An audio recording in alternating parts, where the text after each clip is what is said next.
Hello friends, today we'll be going over my deck tech for Dash.io.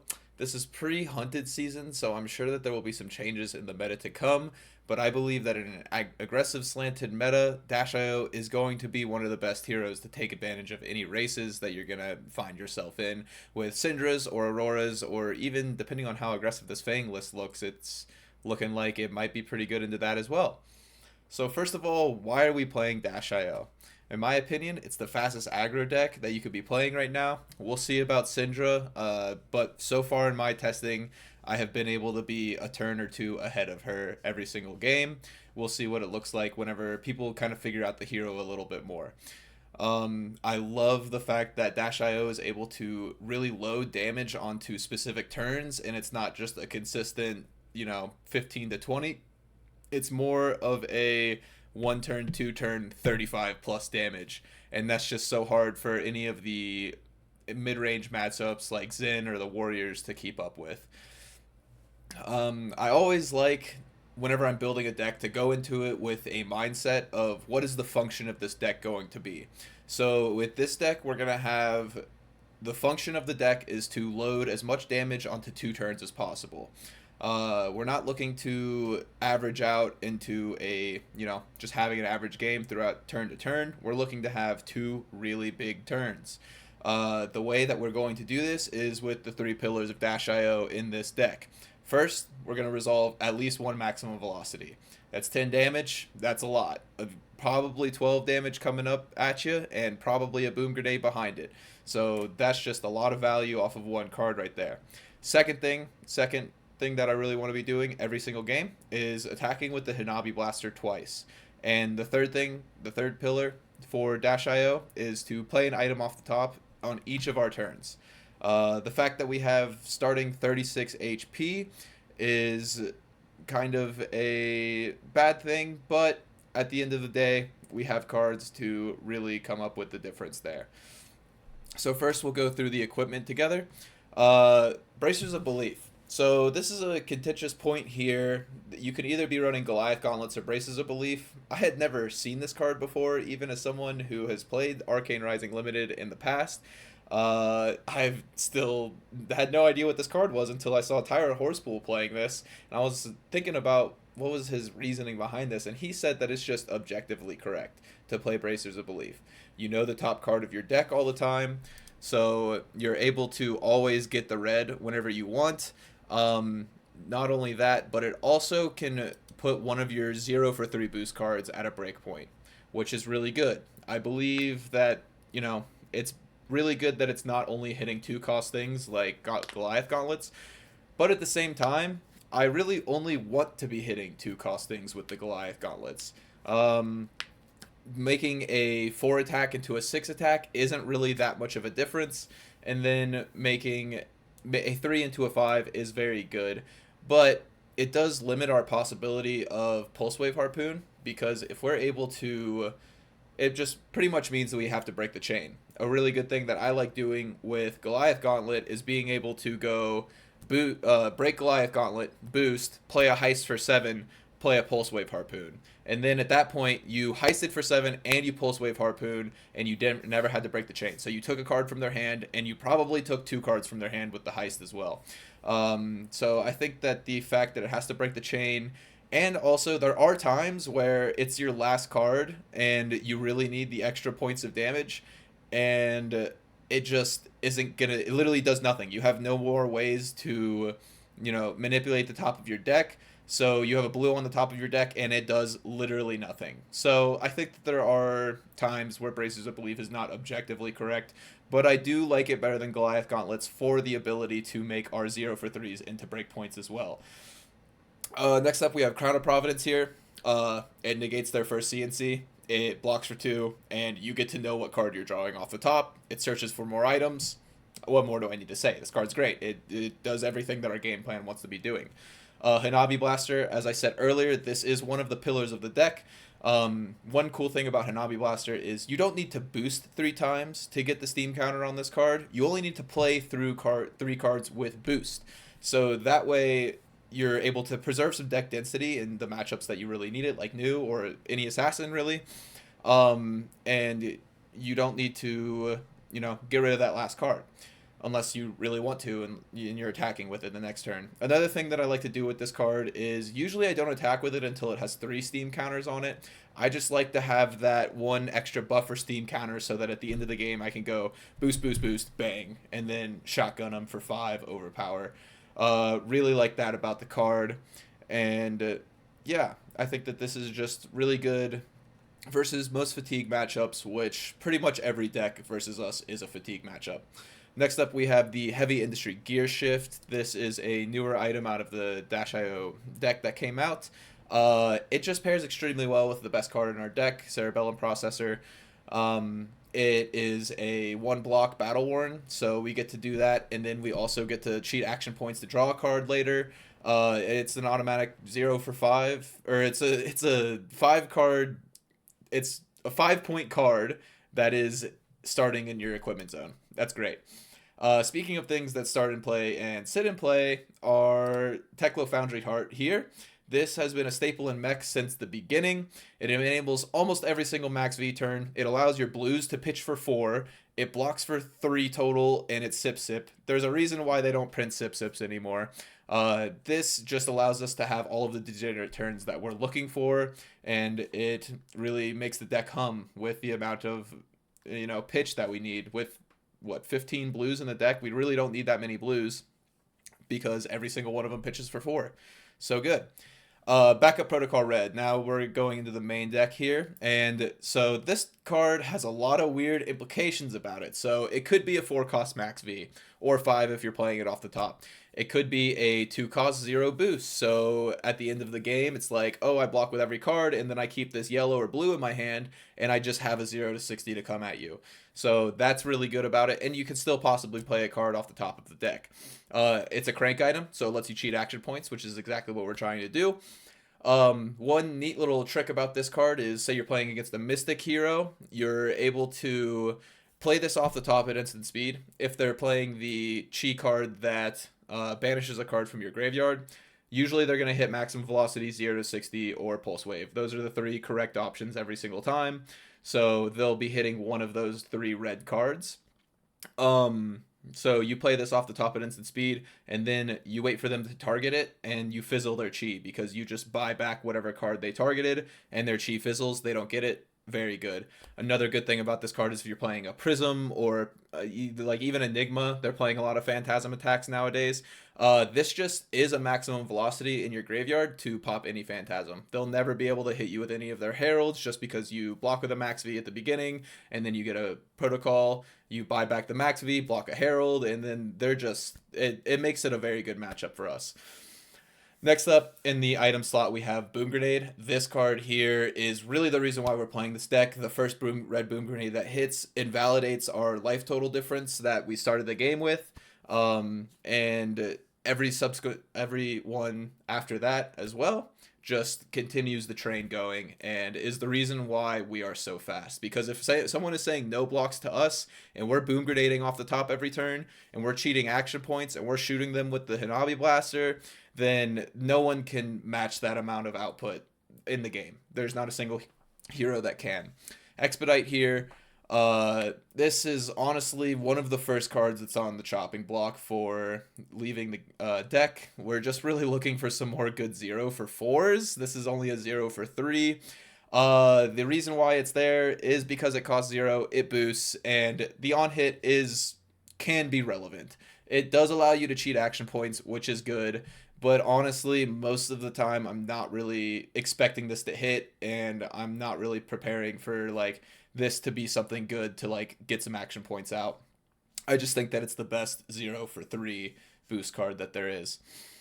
Speaking of good 0 for 4 boost cards, we have Fast and Furious. Now, this one may not be always 0 for 4, but most of the time it will be 0 for 4. Not only that, you attack with this for 3, you boost it, then you see a Boom Grenade off the top, they block 3, you just pitch, crank the Boom Grenade off the top, it gets +1, and then it hits. Unless they come at you with a D-React, and then you're basically getting 3 value off of them playing a D-React, and you're still coming for more stuff after. Like, this isn't going to be the last thing you play. So they had to use a D-React very inefficiently just to stop your Boom Grenade from happening, and then they don't have it for the next 1 for 4 that's coming, or 2 for 6 that's coming, anything like that. And then the last line of text on it is just so good because you love playing this card and you love boosting this card because it allows you to get another turn with a Cerebellum Processor, or it allows you to get another turn with a Boom Grenade on the field. And that's exactly where you want to be. You want to be making them block out as much as possible, because sooner or later they're going to run out of equipment. They're going to want to, hold some cards to come back and apply some pressure, but they're just not going to be able to apply pressure to you. And then you're just going to win the game because nobody can match our numbers on offense. Maximum velocity here, another pillar of the deck. One of the 3 pillars that we have here, it attacks for 10. I have never lost a game where 2 of these resolve in one game, and I usually win if I'm even able to get 1 of them. So anytime that you're able to look at a max V hand and just say, okay, I have the resources, whether it's off of a Teklo core, whether it's you have a 3/0 cost boost in a blue or a yellow, or maybe you have a yellow 2/0 cost boost, 1/1 cost boost, and a heart of and a Teklo Foundry heart. There's a lot of ways to play this card, especially once you get into the Teklo core range. You can buy it back with the Teklo, with the backup protocol, and you can just play 2 of them. It's very good. I could make a whole write-up about how you play this card, when you play this card, and what resources you need starting your turn to be able to play this card. Next, we have Outpace. This is a great card in the aggro mirror. They don't want to be blocking with their hand very often. They would just rather be blocking with their equipment. And this one says, no, you can't block with your Traverse. We are going to hit you, actually, and hit a Boom Grenade off the top. So this one really helps out in any of the early mid-game matchups. Usually by the late game, it's not that good anymore. They're out of equipment, or, it's just not really working for you anymore. It's good to pitch it at that point, or it's still just a 1 for 4. It's still a break point at 1. Next up, we have the Pulse Wave Harpoon, and Pulse Wave Harpoon here is our one piece of disruption. It is the best piece of disruption that we have, definitely, and I'm always trying to play this at least on the 3rd chain link. If I'm in an aggro mirror, then I'm really trying to get it to the 4th chain link where they say no blocks, no blocks, no blocks, and then Pulse Wave Harpoon you. And that can just ruin an Aurora's turn or a Syndra's turn if they just get their best card taken out. Maybe I take their 1 blue that they had, or maybe I take their starter that they had, or their 1 lightning card that they had. I have won games off of 1 turn from this card many times. Next, we have a Sprocket Rocket. This one is a conditional 0 for 4, so that's why it's in the deck. I think it's better than Expedite for that reason, is that sometimes it can attack for 4. It does kind of stink because we are trying to play the first card we see off the top, especially if that card has Crank. But if we are able to play a card at the beginning and then we have a Sprocket Rocket, we see another one off the top, then it's great because we just have a 0 for 4 boost. Amazing. T-Bone. I love this card because every single time I play it, especially whenever I play the second one, I just hear the opponent groan, and I love to hear that noise. If I was going to play 1 card in Rainbow, it would probably be this one. Just because if you're able to play 2 of these on the same combat chain at the beginning of the game, then you've negated so much of their power. You've negated so much of their ability to block boom grenades. It's so much of their ability to block in a late game, block things that they actually want to block. Like, also, there's a weird psychological effect about this card that, people will put a 0 cost in front of, or a 0 block in front of the T-Bone blue, and they'll just say, yeah, no blocks. I think blue T-Bone is probably the most red boom grenades that have procced, just because nobody wants to block the extra 1, and they'll just put a, silly little Snapdragon Scalers in front of it, and it's like, okay, it actually hits you for 5. This is a blue, by the way, and it sets up my maximum velocity. So that's a really good card. I think T-Bone has procced the most amount of boom grenades for me out of every card in this deck. Next we have this little trio of cards right here that is going to be in every single Dash and Dash IO deck till the end of time. We have Throttle, 0 to 60, Zipper Hit. For some reason, LSS's design philosophy back in Arcane Rising, back in the year 2019, 2020, something like that, they thought that boost was a bad thing. So they gave us these overstated, undercosted, and just like 0 for 4 with upside, 0 for 4 go again with upside. Like, this is just amazing. This 2 for 6 here, 2 for 4 at blue is just really good. The stats on this card are insane.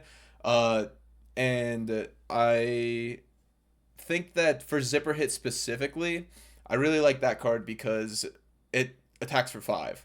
5 is kind of the new 4. Just because of the way that everyone is playing sync belows and fate for scenes and block fours and all of these things, coming over for 5 feels really, really good, and usually allows any sort of items off the top to be able to hit. It also means that if they block with 2 cards, they either block with 6, and that's not very good for them because they're losing a point of value, or they block for 5, and that's not very good for them either because if a card blocks for 2, it's probably much better on offense than it is on defense. So I'm totally fine with them blocking 5 total. The yellows also just 1 for 4 is great. One thing that I do see a lot of people playing is the blue zipper hits. I don't think that card is very good, especially whenever I'm trying to resolve as many maximum velocities as possible. It's a 1 for 3, so no, it doesn't go over any top, and it just costs 1. It does boost, but I just don't think that it's good enough. I think our blue base is already good enough for everything that we're doing. I don't think that we need to put a bad blue card in our deck. Spark of Genius is one of the powerhouses of the deck here. I really love this card. It's an absolute banger. It allows us to extend turns where, maybe we, instead of playing a regular 4 card hand, we're actually playing a 6 card hand now because we get an item from it and we get a draw from it. It's just so amazing. It also just allows us to tutor whichever one of our items is best at the time. If they're saying no blocks, then we're going to go get a boom grenade and we're going to make you block. If you don't want to block our boom grenade, that's cool. Like, fine. I'll take the free 4. Or if we have 2 action points already, then we can go find the Cerebellum Processor, draw a card off of the Cerebellum Processor, draw a card off the Spark of Genius. We've drawn 2 cards already, and we've already played a card. And it costs nothing. It's free. So this card is just insane. And then at the end of a turn, it's also just a Teklo core if we want it to be. It's whatever you want it to be. It's so good. Like everything this deck, it's very contextual. What you're going to grab with it. Most of the time it'll be a processor, but a lot of times, you can flip it around. I've grabbed protocols, I've grabbed boom grenades, I've grabbed processors and Teklo cores as the last one. And also very important for any Guardian matchup or any fatigue, like heavy fatigue matchup, not the Warriors, like the heavy Guardians, Assassins, them. It's copies 4 through 6 of Teklo Pounders. So anytime you're able to get, 2 or 3 Teklo Pounders into the arena at the same time, you're really looking at so much value that they're not going to be able to block you out anymore. Cerebellum Processor is up next, and like I was just talking about this card, it breaks the game. You're not supposed to be able to play with 7 cards in one turn, but this card allows us to play with 7 cards in one turn. So I'm just going to play this. I'm going to do the most unfair thing possible, and I think Dio is very good at doing very unfair things. Next up, we have the Teklo Core. I think that the Teklo Core is just like one of the best items. Another just absolute, just banger. Just has been in every single Dash deck. It will be in every Dash IO deck. At the beginning, it just negates needing an arsenal. So this card is so good because you can play it on turn 0. You can boost, play this on turn 0, and then you have an arsenal, and now you don't need a pitch. Or you can play all of your cards and maybe hit a boom grenade on turn 0 and then play this at the end. And so what if you don't have an arsenal? They didn't get to keep any of their cards. You got to hit with a boom grenade potentially, and if you didn't, then they didn't keep any of their cards. And now it's okay that you don't have an arsenal because you don't need to pitch any cards. Like, you already have the 2 resources to start the turn with, and that's all you're ever going to really need. Unless you are doing a max V turn, I would recommend having 4 resources to start with. But I think you'd be fine just any hand and be able to set up for a max V turn the turn after, because you still have another turn with the Teklo core. It's there for 2 turns. So good. We'll move over to the sideboard. So with the sideboard, it's actually kind of interesting because I chose all of these cards because I just want to play these cards. Most matchups, I'm actually just going to run 72 cards. because almost every single person is going to say, "Oh, Dash IO, I'm just going to block out because there's no way that they're going to be able to have that many cards in their deck." Well, I have 72 of them, and I don't think you're going to be able to match the output that I will on two specific turns. You have to have your good blocking hands whenever I'm coming at you really hard, and even then, it's probably not looking good for you. You're still getting hit for 17 to 20 damage with blocking your whole hand.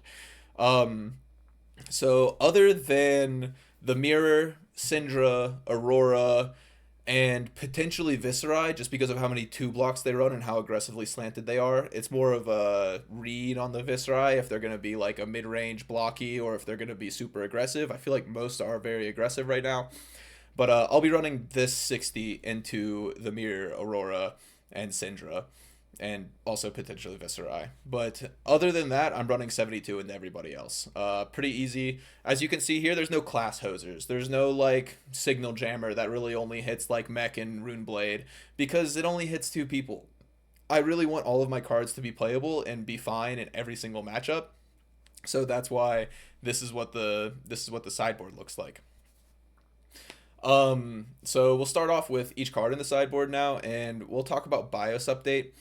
I was on three of these at one point, but I think that BIOS update just hurts too bad whenever you have two of them in hand at the same time.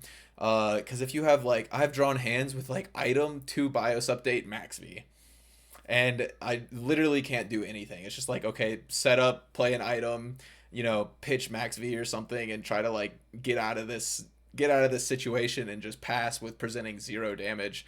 But the upside on it is sometimes you can just get a Teklo Pounder off the top, and then it gives +3, and then you also get a Teklo Pounder, which is another 2, and it's free, so you don't have to use any action points. Sometimes you're able to get processors off the top, so you're able to go up to 3 action points. So if you have 2 processors, then you're able to draw with both processors, which is huge. And other than that, it blocks for 3. It's a pretty decent card. It costs 0, but it's you don't want 2 of them in hand at the same time, which is my reasoning behind having 2. Next up, we've got the Convection Amplifier. This is a great late game card. It's also great just to have it like in first hand because no one's playing Item Disruption right now. No one's gonna blow up your items, so you just have a convection amplifier sitting there the entire time until maybe you have a 7 power heist coming through, or maybe you have a 12 power max V with a boom grenade behind it. That's whenever you're looking to resolve or to use your convection amplifier. I think that this card is really a breaker for any of the Guardian matchups. Like you really need this, and you really need it to provide you at least 8 for this one card, which is not hard to get 8 value out of this card, but it needs to be at least 8 to beat a Guardian. Dive through data. I think that this is also a great card. So you might look at this card and be like, okay, you're playing the 0 expedites, the 0 for 3 expedite whenever there's a Med-X, but you're not playing Data Link, but you're playing Dive Through Data instead. I think that the ability to uh, consistently get the opt on this card is really good. I think that this is one of the better on hits in Mech. I mean, besides Heist, of course. But like other than that, this is probably the best on hit we have. The ability to manipulate the top of the deck in Dash IO is just so strong because we're able to find our items faster. We're able to dig through our deck faster. Maybe we see a max V on top and we don't want to boost it, but we can just put it to the bottom to keep deck density up. Or we see any other power card, red 0 to 60. I don't want to boost that card ever. Just put it at the bottom, and then next turn or next card that we play, we can boost, whatever's coming next. Maybe it's even an item and we could play that off the top. So no one really blocks this card, and I think that it's super strong, and its ability to manipulate the top of the deck is just so good. I want to be able to do that as much as possible. Heist. You've heard me mention this card probably 4 or 5 times already, so you're probably thinking, why is this only a 2 of? The reason why it's only a 2 of is because I don't think that this card is really that great. I think 2 for 5s just aren't good, which is the same reason I'm not playing Twin Drive in a deck that I'm focused on, playing a max V every turn. I just think that the floor on Twin Drive is so low. It's just 0-2 for 5 if it's not doing the thing. at least the floor on Heist is they're probably gonna. Well, you don't have any items in your banish, and then it's just a 2 for 5. That's the lowest it is. That's why there's only two of them. But the upside is the highest it could be is 7 dominate, get a cerebellum processor onto the field, and I feel like that's better than two boosts and being able to play a max V. But getting a cerebellum processor onto the field is just so good. Being able to crank it and get the extra action point and automatically draw a card is so good. So that's why I'm playing Heist and not Twin Drive. And only two heists as well, because the floor is pretty bad. 2 for 5 boost is just not where you want to be in this deck specifically because of the max Vs. Next up, we have Hyper Scrapper. I think that this card is okay. I really am thinking about doing one more crank item, and this is definitely where that crank item would go. That new item that's in Hunted that you can name a card and they can't play it or pitch it. I think that that could be pretty good because then you could look at their hand with Pulse Wave Harpoon and then play that card and take a card from them and then name a card. I think that that would be a really good play pattern, but the fact that there's only one of them in the deck and it's still an item that doesn't block, yeah, I don't know. We'll see. Hyper Scrapper at the end of the at like late game can just win the game. You know, if you have 9 items in graveyard and you have a convection amplifier out, then it can just be 11 dominate for free, and that's really good. So that's the reason why it's in the deck right now. It also blocks 3. It pitches blue. So I think I've pitched it every single time. Like you always just want to have this at the bottom of your deck basically for the extreme late game just in case button. Teklo Pounder is just so important for any of the heavy fatigue matchups. You don't want to spread these out into having one and then it goes away and then you play one and it goes away and you play one and it goes away. You want to have 2 at least on the arena at the same time. And if you can get all 3 into the arena at the same time, then that's just 6 value added to the first thing you play for 3 turns. And 3 turns of +6 value is just so hard for anybody to match. Especially whenever you got boom grenades coming off, they have to block your whole hand, and it's like, well, I can't possibly. It's another card every single turn. It's another good card every turn. So that's basically Teklo Pounder. It's very good to search for on turn 0 if you have either that or if you have a Spark of Genius first turn, and then yeah, so really good card. Lastly, well, not lastly, but we have the Achilles Accelerator as well. It's AB1 for Viserai, for Rune Chance, basically. Even Vincent, I don't know if I'm playing this. I'm not pitching. I'm not trying to block. I'm just trying not to get disrupted. They're gonna, make it impossible for me to block their first Rune Chant anyway, and someone will take damage, and I'll have to banish a card from my hand with Widespread Ruin. Like, it'll suck, but I think that it's just not worth it against Vincent. Viserai, I think that it's worth it against. Kano and Wizards, I don't think that they exist, so I'm not going to play AB, and we'll figure out how that goes for me in RTN season. Adaptive Plating, this is for any of the decks that have serious on hits like Spinal Crush or like any of news attacks, really any of those serious on hits we have. That's what Adaptive Plating is for. Most of the other time we're just running straight damage. And then finally we have Symbiosis Shot. This card is basically just for the Guardian matchup.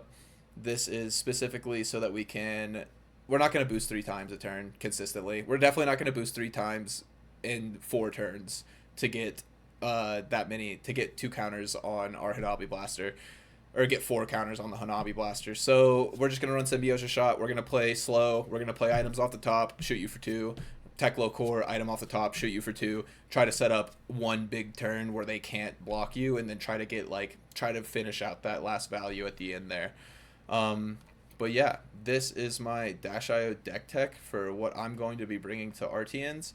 It might change up a little bit since the Hunted's coming out, but I really think that in a aggro slanted meta, that this is just going to be able to race anything, including Syndra, including Aurora, in a no blocks race.